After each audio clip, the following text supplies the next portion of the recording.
ഇനി ഇപ്പോൾ ആയിരങ്ങൾ വെറുതെ കൊണ്ടുകൊടുക്കാൻ നിൽക്കണ്ട. ദാ ഈ ഒരു മസാലയും ഒരു കുക്കറും ഉണ്ടെങ്കിൽ ചിക്കനോ മട്ടനോ ബീഫോ ഏത് മന്തി വേണേലും നമുക്ക് ഉണ്ടാക്കിയെടുക്കാവുന്നതേ ഉള്ളൂ.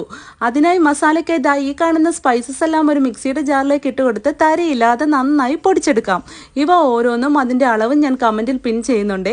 ഇതുപോലെ ഒട്ടും തരിയില്ലാതെ നന്നായി പൊടിച്ചെടുത്താൽ മന്തി മസാല റെഡി.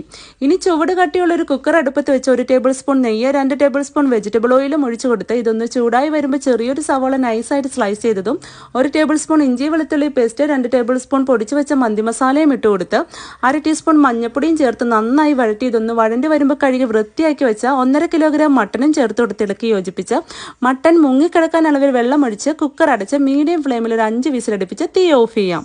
എയർ മുഴുവനായും പോയതിനു ശേഷം മൂടി തുറന്ന് നോക്കുമ്പോൾ മട്ടനൊക്കെ നന്നായി വെന്ത് വന്നിട്ടുണ്ടാവും. ഇനി ഇതിൽ നിന്ന് മട്ടൻ്റെ പീസസ് കോരി മാറ്റി സ്റ്റോക്ക് മാത്രമായി എടുക്കാം. ഇനി ഒരു കുക്കർ അടുപ്പത്ത് വെച്ച് 1 ടീസ്പൂൺ നെയ്യ് 1 ടേബിൾ സ്പൂൺ വെജിറ്റബിൾ ഓയിലും ഒഴിച്ചു കൊടുത്ത് ചെറിയൊരു സവോള നൈസായിട്ട് സ്ലൈസ് ചെയ്തതും 1 ടേബിൾ സ്പൂൺ ഇഞ്ചി വെളുത്തുള്ളി പേസ്റ്റ് ചെറിയൊരു ക്യാപ്സിക്കം ചെറുതായി മുറിച്ചത് 3 ബേ ലീവ്സ് മട്ടൻ്റെ മാഗി ക്യൂബ് 2 എണ്ണം ഇനി ഒരു ഡ്രൈ ലെമൺ 2.5 ടേബിൾ സ്പൂൺ മന്തി മസാല 1/2 ടീസ്പൂൺ മഞ്ഞൾപ്പൊടി ഇനി ഇതെല്ലാം ചേർത്ത് വഴറ്റി ആവശ്യത്തിന് ഉപ്പും ചേർത്ത് കൊടുക്കാം. ഞാനിവിടെ എടുത്തിരിക്കുന്നത് 4 ഗ്ലാസ് സെല്ല ബസ്മതി റൈസാണ്. അരി എടുത്ത ഗ്ലാസ്സിന് 8 ഗ്ലാസ് അളവിൽ വെള്ളം. അതിൽ മട്ടൻ വെന്ത സ്റ്റോക്ക് 3 ഗ്ലാസ് ഒഴിച്ചു കൊടുത്ത് ബാക്കി 5 ഗ്ലാസ് സാധാ വെള്ളവും ഒഴിച്ചു കൊടുത്ത് കഴുകി വൃത്തിയാക്കി വെച്ച അരിയും ഇട്ട് കൊടുത്ത് ഇളക്കി യോജിപ്പിച്ച് ഹൈ ഫ്ലെയിമിൽ ഒരു 2 വിസിലിന് വേവിക്കാൻ വെക്കാം.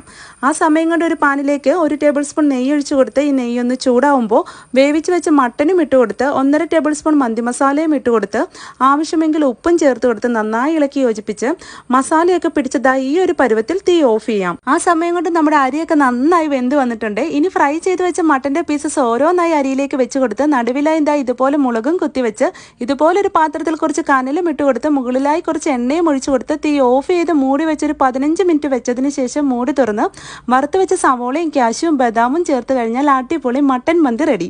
ഇതേ രീതിയിൽ ഇതേ മസാലയിൽ നമുക്ക് ചിക്കനും ബീഫും ഒക്കെ മന്തി ഉണ്ടാക്കാവുന്നതേ ഉള്ളൂ. അപ്പോൾ ഇനി വെറുതെ പൈസ കളയാൻ നിൽക്കണ്ട. എല്ലാവരും ഒന്ന് ട്രൈ ചെയ്ത് നോക്കുക. ഇതേപോലുള്ള ഈസി ആൻഡ് ടേസ്റ്റി റെസിപ്പീസിന് ഈ പേജ് ഫോളോ ചെയ്യാനും ലൈക്ക് ചെയ്യാനും മറക്കല്ലേ. ഇത്തരം ഈസി ആൻഡ് ടേസ്റ്റി റെസിപ്പീസുമായി നമുക്ക് വീണ്ടും കാണാം. Okay, by.